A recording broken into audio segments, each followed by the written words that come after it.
We're joined now by Lissette Rozenblat, a mother whose daughter is a student at the high school and was on the same floor as the shooter. Good morning, Lissette. Thank you so much for taking the time to speak with us. Good morning. Thank you for having me. So where was your daughter, Alexandra, when the school shooting started? She was actually in her class. It was the last period of the day. It's called personalization. It's a class where they just do their homework, study, etc.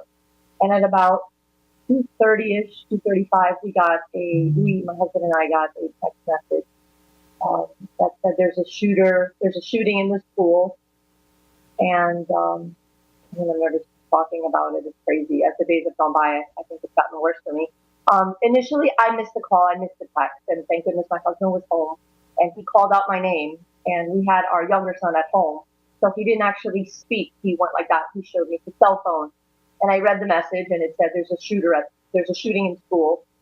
My husband called. Initially, I thought he called the school to verify, but I think what he did was call the police.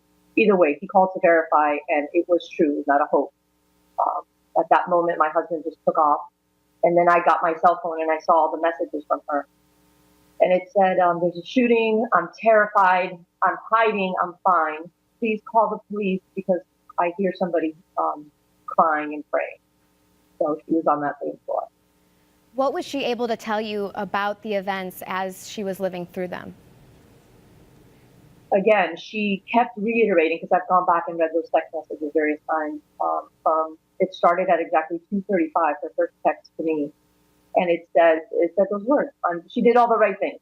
She said, "I'm fine." She let me know she was okay. She was hiding, and then she must have told me at least 3 times, "Please call the police." I hear it was a male, which she heard. She said it was a Spanish-speaking student, and she could hear him crying out and praying for help. He had been shot.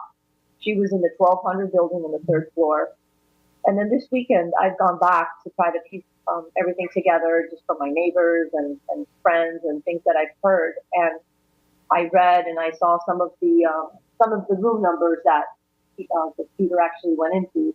And it just terrifies me how close she was. And the only difference between me and the parents who don't have their kids was location, and that's really scary.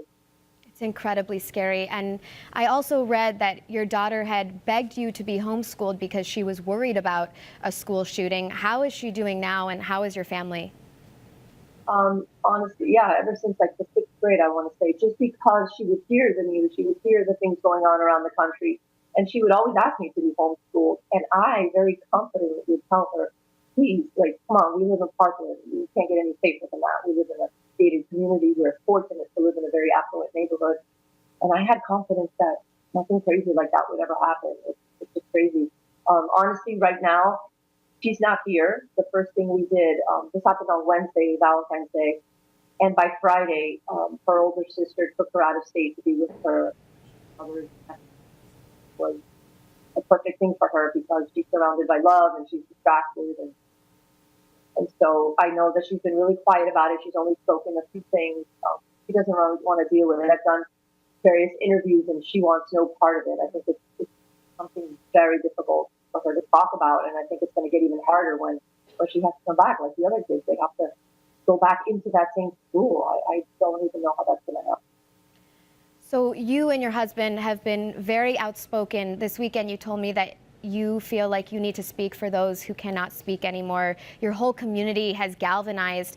What message are you guys looking to get out, and what do you think people can do to help you get that message out? Well, I think it's important to keep getting these interviews. As I stated, I think I must have posted it on Facebook, that we need to be the voice now for those people who can no longer talk. And the parents of the victims obviously are in no position to get in front of the camera. If I'm just distraught and my child is okay, I can't even begin to imagine how the other parents feel. My husband and I have been very vocal. We've done various interviews, and I think that it's important to be that voice to make the change. We need to keep the conversation going. We believe in the Second Amendment. We're not trying to, advocate to take away anybody's right to bear arms, but someone's haunting desire and their need for guns should not trump the safety and security of our children. I mean, that's what's going on in this country. People's arguments are, oh, no one's going to take my gun away from me, and and I have the right to go hunting. Great, you do, but you don't need to have an assault weapon. There is no reason why any civilian needs to have an assault weapon. There's no justification for that. And I'll tell the president, I'll tell the politicians, I mean, I can speak to them face to face if I need to. There is no need. No one can convince me of that. I mean, people will tell you that they need weapons, and what are they waiting for? What are they, an Armageddon, a zombie apocalypse? It can't get any worse than children's bodies piling up because they're being killed throughout our country.